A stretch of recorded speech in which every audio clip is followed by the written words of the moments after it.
Okay. इयत्ता 12वी आपण करत आहोत अर्थशास्त्र, अर्थाचे शास्त्र, इकॉनॉमिक्स. पैसे पैसे कसे वापरायचे, काय वापरायचे, बरोबर.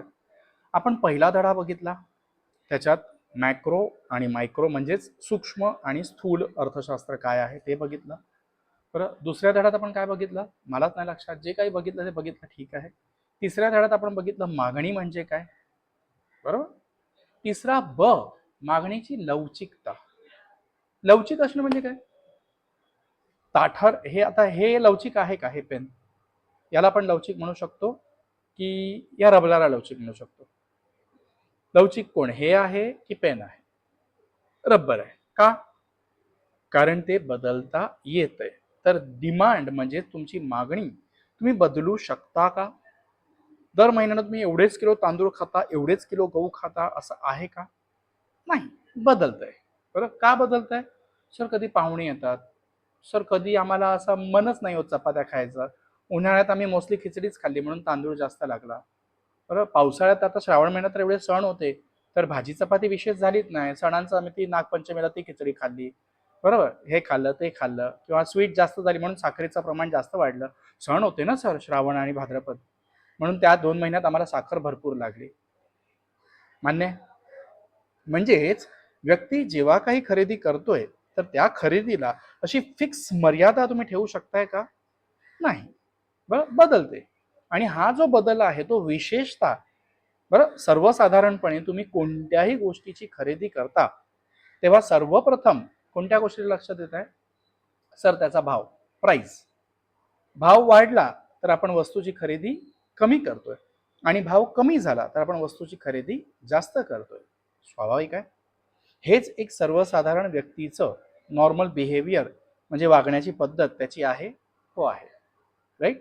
तर भाव आणि मागणी यांच्यातला जो संबंध आहे त्याच्यात होणारे बदल आणि त्या बदलांचा एकमेकांवर पडणारा परिणाम, तेच आपण बघणार आहोत मागणीची लवचिकता. कळलं. हा, बाकी दुसरे घटकही आहेत सर, उत्पन्न वाढलं तर पण मागणी बदलते ना, हो बदलते, काही हरकत नाही, बदलते. बदल आला की लवचिकता आली. बरं, पण सर्वात पहिलं परिणाम करणारं कोण आहे, भाव म्हणजेच प्राइस. बरं, त्यानंतर उत्पन्न.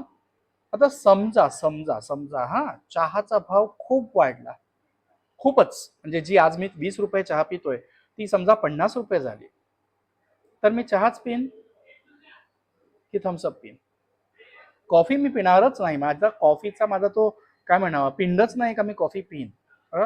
खूप चांगला सुगंध येत असेल ना चहाचा, तरी कॉफीचा, तरीही मी कॉफी नॉर्मली पित नाही, अगदी रेअर केस. हे तर रोजच्या सवयीची गोष्ट आहे, बरोबर. कॉफीची सवय मला पडणं शक्यच नाही, मग मी थम्सअप पिन. बरोबर, की 50 रुपयाचा चहा पिण्यापेक्षा 20 रुपयाचा थम्सअप पिन, 20 दोन दोन बाटल्या पिन 40 रुपयाचा, बरोबर. आता विचार करा, थम्सअपचा डिमांड वाढतोय, त्याचा भाव कमी झाला का, नाही. भाव कोणाचा वाढलाय, चहाचा, पण त्यामुळे मागणी कोणाची वाढली आहे, थम्सअपची किंवा कॉफीची. बरोबर, अशी पण लवचिकता असते. बरोबर, याला आपण म्हणतो इंग्लिशमध्ये क्रॉस इलास्टिसिटी. एकाचा भाव वाढलाय म्हणून दुसऱ्याची मागणी वाढते. छेदक लवचिकता. ओके, तर 3 प्रकारच्या लवचिकता आहेत आपल्याकडे. एक प्राइस म्हणजेच भाव, उत्पन्न इन्कम तुमचं, छेदक आणि किंमत.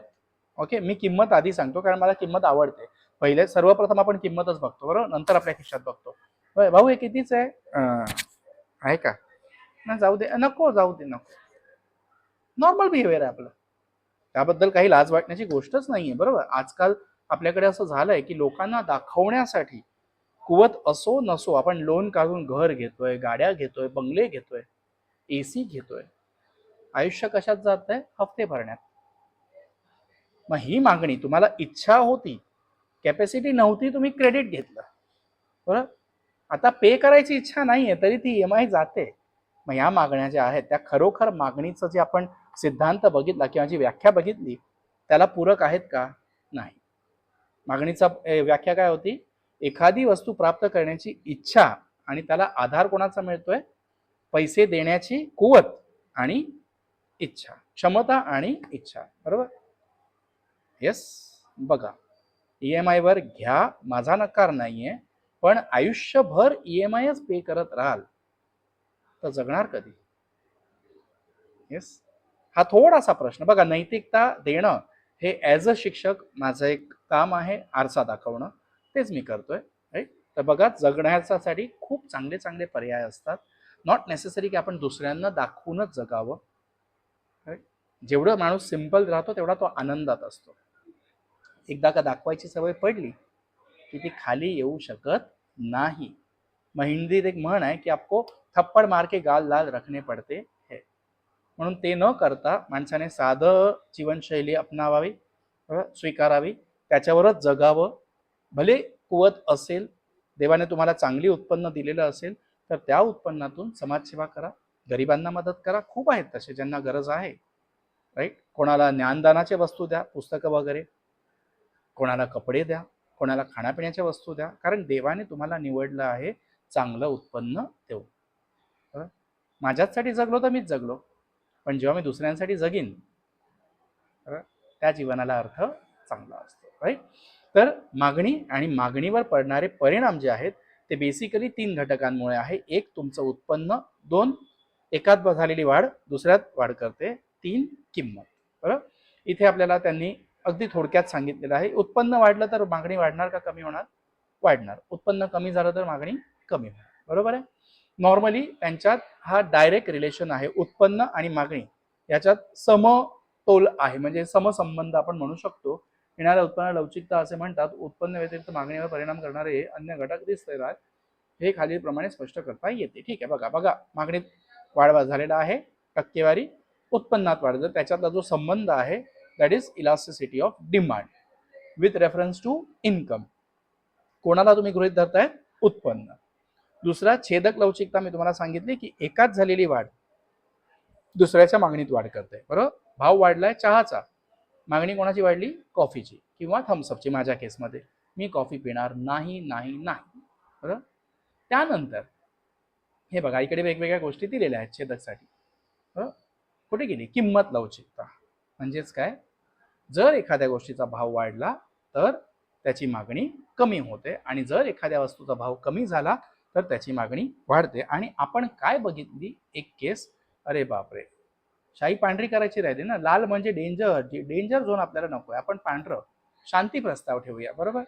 तुम्ही बघितलं गेल्या चॅप्टरमध्ये किंवा धड्यामध्ये की डिमांड कर्व हा कसा असतो, डावीकडून उजवीकडे येताना खाली स्लोप जात आहे. आता ह्याच्यात ना वेगवेगळे प्रकार आहेत. ओके. किमतीचे लवचिकतेसाठी वेगवेगळे प्रकार आहेत. तर एक एक एक आहे इकडे अनंत. अनंत म्हणजे काय? अंत नाही असा. करेक्ट. आता गणपतीत तुम्ही साखर कमी घेणार जास्त घेणार? सर जास्त घेणार. का? सर घरी पाहुणे येणार, चहासाठी लागणार, मिठाई बनणार रोजची, गणपतीचा नैवेद्य होणार, कधी मोदक, कधी मेसूर, कधी हे, कधी ते, कधी बासुंदी. बरोबर आहे. भाव कमी झाला का साखरेचा? नाही. मागणी वाढली? वाढली. बरोबर.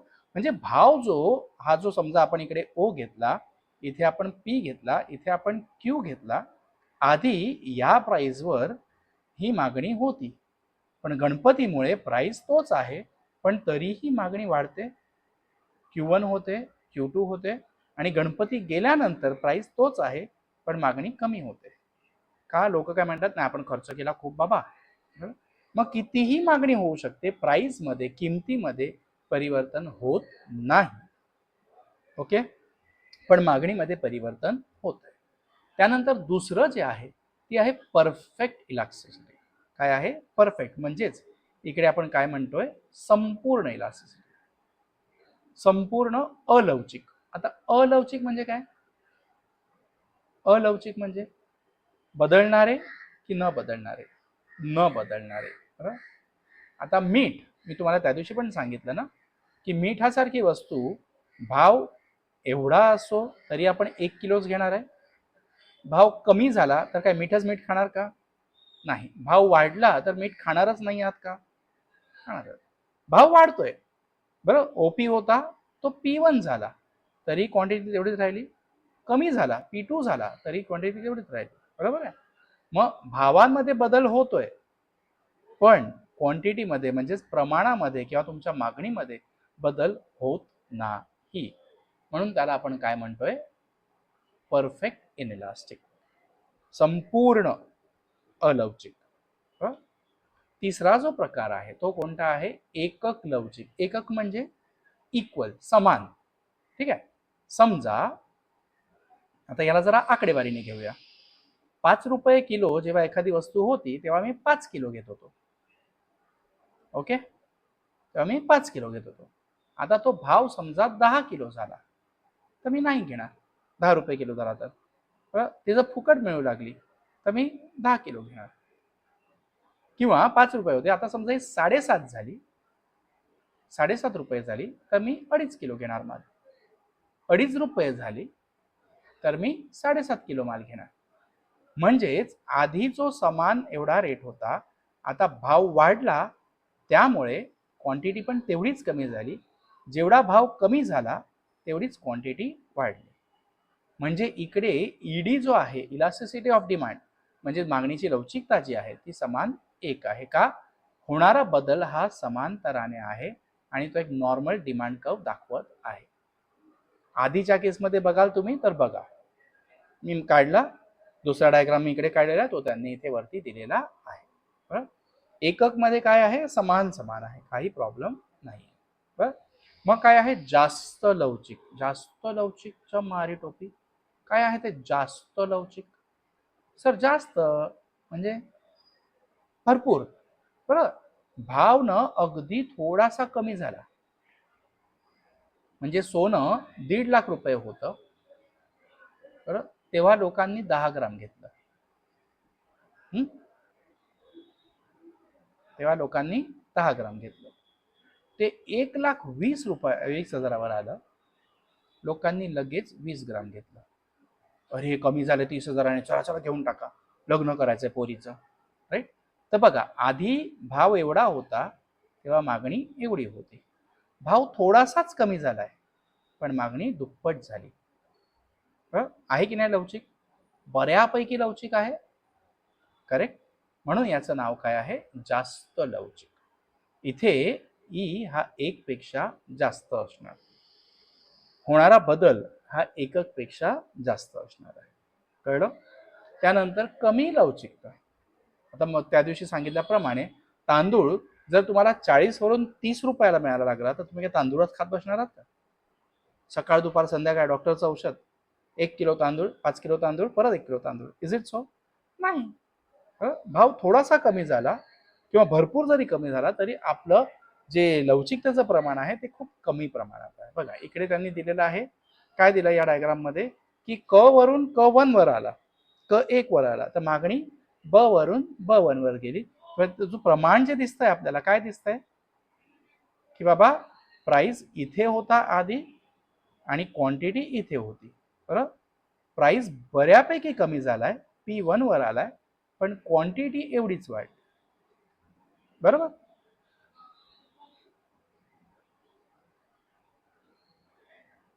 बरोबर, एवढीच वाढली.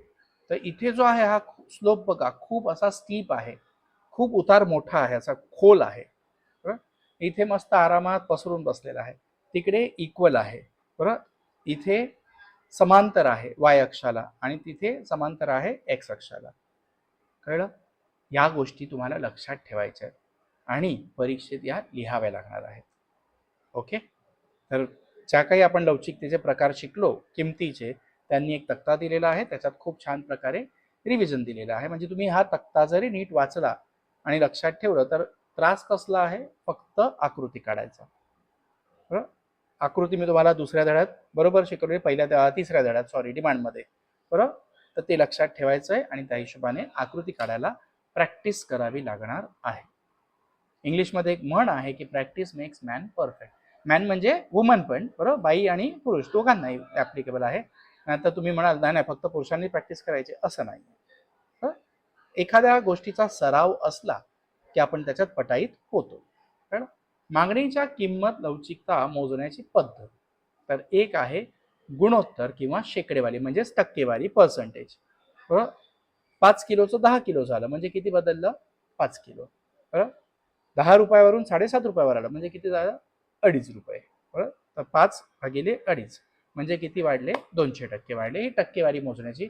ह्याच्यावर तुम्हाला गणित येणार नाही आहेत. हे फक्त जसे जसं पाठ करा, प्रॉब्लेम नाही.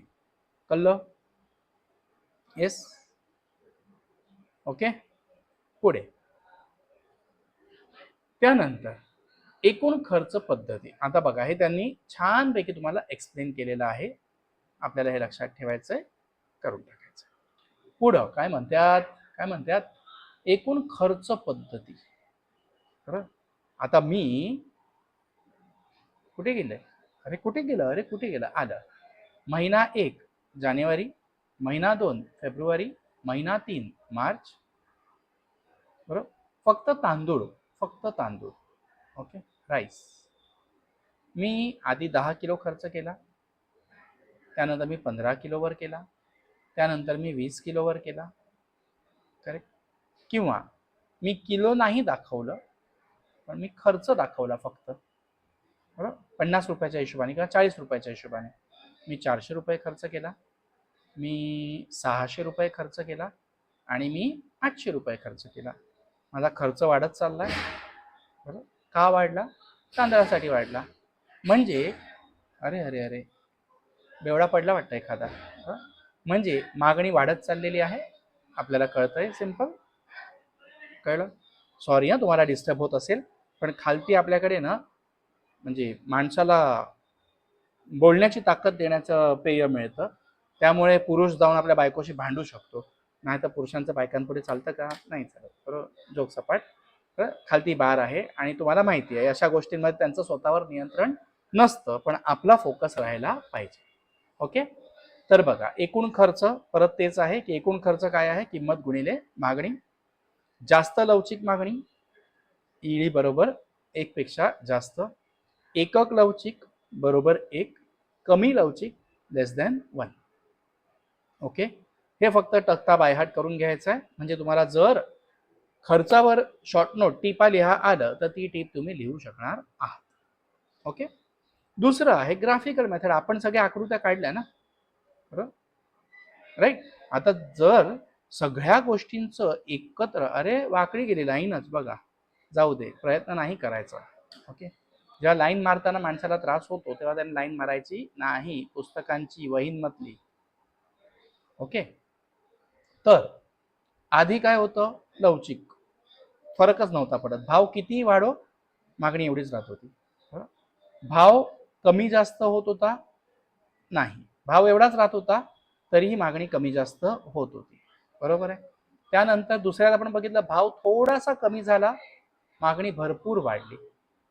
तिसऱ्यात आपण बघितलं भाव भरपूर वाढला, मागणी काही एवढी वाढली नाही. भाव भरपूर कमी झाला, मागणी काही एवढी वाढली नाही. आणि पाचवं आपण बघितलं जेवढा भाव वाढला, बरोबर, तेवढा मागणीला परिणाम पडलेला आहे. राईट. तर इथे काय आहे तुमचं? किती वाढतंय काय वाढतंय माहिती नाही. इन्फिनिटी म्हणतात याला. अनियंत्रित, अनियमित. इथे हे 1 पेक्षा जास्त आहे, इकडे बरोबर 1 आहे, इथे लेस दॅन 1 आहे आणि इथे 0. परिणाम पडतच नाही. प्राइस कितीही वाढो कितीही कमी हो, माझी मागणी तेवढीच्या तेवढीच आहे. मी शक्यतो मगाशी उलट बोललो, सॉरी फॉर दॅट. राईट. कळलं? ठीक आहे. पुढे अरेषीय मागणी चक्र म्हणजेच काय? हे जेव्हा ग्राफ आपण दाखवतोय ते तुम्हाला हे फक्त वाचायचं आहे आणि आकृती बायहाट करायची आहे, म्हणजे तुमचं काम आटपलं. ओके. आता मागणीची लवचिकता निर्धारित करणारे घटक. तुमचं उत्पन्न आहे की नाही आहे? आहे. बरोबर. भाव आहे की नाही आहे? आहे. म्हणजे किंमत आहे. आहे. दुसऱ्या गोष्टीचा भाव निर्धारित करते का मागणी? हो करते. बरोबर. वातावरण तुमचं नैसर्गिक वातावरणाचे परिणाम पडतात का मागणीवर? पूर आला, अन्नधान्य कमी होतं, मागणीवर परिणाम पडणार, भाव वाढणार म्हणजे मागणी कमी होणार. राईट. गव्हर्नमेंटची पॉलिसी फरक पडते का? जर एखाद्या वस्तूवर टॅक्स भरपूर लावला तर तुम्ही त्या वस्तूची मागणी वाढवणार का कमी करणार? कोणी टॅक्स पे करायचा जाऊ दे, नको आम्हाला. हेच जर सरकारने त्याच्यातला टॅक्स शून्य करून टाकला, टॅक्स फ्री पिक्चर असले का आपण लगेच सगळे बघायला धावतो. बरोबर आहे का? तो टॅक्सचा पैसा आपण कुठेतरी वाचूया आणि मग बाहेर जाऊन जेवायला जाऊया. अनेक लोक थिएटरमध्ये आजकाल पिक्चर बघायला जात नाही का? टॅक्स कोणी पे करायला जातो आणि तिकडे 75 रुपयाला एवढूसा तो हे मिळतो, काय समोसा, आणि ते तुमचं 100 न 150 रुपयाला पॉपकॉर्न मिळतो. तो खर्च कोणी वाया घालवायचा? भाव जास्त आहे त्यामुळे त्याची मागणी कमी आहे. बरोबर, सिंपल, करेक्ट. वस्तूचं नेचर काय आहे त्यावर पण अवलंबून आहे. करेक्ट, बघूया आता. वस्तूचे स्वरूप आलं, पर्यायी वस्तूंची उपलब्धता, वस्तूचे अनेक उपयोग, इलेक्ट्रिसिटी, बरोबर, व्यसनाची वस्तू, नाही हा व्यसनाच्याच वस्तू. आत्ताच आपण व्यसनावर बघा किती माच पडलाय. बरोबर, टिकाऊपणा, एखादी वस्तू टिकाऊ असेल तर तुम्ही त्यावर जास्त खर्च करायला तयार आहात. बरोबर आहे. चला एकदाच घ्यायची आहे ना, 10 वर्ष 15 वर्ष बघायला नको. करेक्ट. त्यानंतर पूरक वस्तू, कार, पेट्रोल. करेक्ट. त्यानंतर उपभोक्तांचे उत्पन्न, हे त्यांनी शेवटी घेतलं, मी आधीच घेऊन टाकलं. बरोबर. गरजेची तीव्रता, बघा तुम्हाला इमर्जन्सी असेल तर तुम्ही काय म्हणताय, बाबा घे, मला 10 रुपये दे चालेल पण हे घे, संपवायची आहे, मला गरज आहे पैशाची. त्या गोष्टीत मी भाव बघत नाही, कमी किमतीत सुद्धा देऊन टाकतोय. बरोबर. त्यानंतर कालावधी, किंवा तुम्हाला रक्ताची गरज आहे, 100 रुपयाचं रक्त, 300 रुपयाची बाटली असेल, तुम्ही तो 500 रुपयाला पण घ्याल का? गरज आहे. कालावधी. त्यानंतर उत्पन्न खर्चाचे प्रमाण, तुम्ही केवढं कमवताय त्यातनं केवढा तुम्हाला खर्च करायचा आहे यावर पण तुमची मागणी निर्धारित होणार आहे. कळतंय? येस. PDF तुमच्याकडे आहेत. बरोबर, डिस्क्रिप्शन बॉक्समध्ये पण तुम्हाला PDF मिळतील. जर टेक्स्टबुक घ्यायच्या नसतील कोणाला तर तुम्ही PDF डाउनलोड करा, त्यातून वाचा. मी मुद्दाम वाचन नाही करणार, कारण वाचन म्हणजे शिकवणं नाही, समजवणं म्हणजे शिकवणं. एकदा समजलं की कुठूनही वाचा, लक्षात राहणार आहे. बरोबर. फक्त प्रश्नाची उत्तरं कशी लिहायची आहे त्यासाठी वाचन गरजेचं आहे. कळलं? बाकी समजलेली गोष्ट आपल्याला आयुष्यभर लक्षात राहते. हे काय झालं, इकडे काहीतरी गडबड झालेली आहे. बघा, मागणीच्या लवचिकतेचे महत्व का? आता ही लवचिकता समजणं गरजेचं आहे का? हो सर, गरजेचं आहे. का गरजेचं आहे? जर मी ही लवचिकता समजलो तर मी ॲज अ विक्रेता भाव ठरवण्यात मला मदत होते. बरं, ॲज अ विक्रेता प्रोडक्ट कोणत्या क्वालिटीचा द्यायचा आहे ते मला ठरवणं गरजेचं होतं. मी व्यवसाय करायचा की नाही करायचा हे मला ठरवणं गरजेचं. ॲज अ ग्राहक, बरं, माझी किंमत आणि मिळणारा उपयोगिता याच्यात समतोल असेल तरच मी खर्च करणार ना. राईट. असे वेगवेगळे घटक आहेत ज्यावर लवचिकतेचे महत्व आहे. बरं, हे ठरलं तुमचं, हे जर समजलेलं असेल तर तुम्हाला अनेक गोष्टींमध्ये मदत होते. त्या कोणत्या कोणत्या वस्तू आहेत किंवा त्या गोष्टी आहेत ज्यांना मागणीची लवचिकता मदत करते? तर पहिलं, उत्पादकासाठी महत्वपूर्ण, कारण त्याने समजलंय माझा माल कुठे किती कसा विकला जातोय, हे याने समजलंय, त्या हिशोबानेच तो बनवणार. बरं. शासनासाठी महत्वपूर्ण, टॅक्स लावणार ना शासन, कसं लावणार? बरं. त्यानंतर उत्पन्नाचे घटक मोबदले ठरवताना महत्वपूर्ण. त्यानंतर विदेशी व्यापारासाठी महत्वपूर्ण आहे आणि सार्वजनिक सुविधा देण्यासाठी महत्वाचं आहे. आय होप तुम्हाला धडा क्रमांक 3 समजलेला आहे. राईट. माझ्या परीने मी पूर्ण प्रयत्न करतोय की जेवढं होईल तेवढं सोपं बनवून तुम्हाला द्यावं आणि तुमच्या दैनंदिन जीवनाशी कनेक्ट होईल तसं समजावून द्यावं. कारण फक्त एवढंच आहे की लक्षात राहिलं तर आपण 12वीची परीक्षा तर मस्त धनाधन एकदम भांगी नाखू, तोडी नाखू, भुक्को करी नाखू तशी पास होणार, पण समजलेल्या गोष्टी आयुष्यभर लक्षात ठेवणार आणि जर व्यवसाय केला तर या गोष्टी तुम्हाला मदत करतील निर्णय घेण्यासाठी. मला हवंय की व्यावसायिक भरपूर व्हावे देशात माझ्या, कारण जर मी नोकरी केली तर माझ्याच घरात कमावलं, पण मी जर व्यवसाय झालो आणि 5 लोकांना कामाला ठेवलं, बरोबर, तर माझाही परिवार चालतोय आणि त्या 5 लोकांचाही परिवार चालतोय, म्हणजे मी अन्नदाता होतोय 5 परिवारांचा. राईट. छोट्या छोट्या गोष्टी आहेत, पटण्यालायक गोष्टी असतील तर तुमचं लाईक, तुमचे कमेंट हे मला खूप उत्साह देतील अजून पुढे काम करण्यासाठी. Okay, thank you. Keep growing, keep going, म्हणजेच काय, वाढत राहा, चालत राहा, प्रगती करा.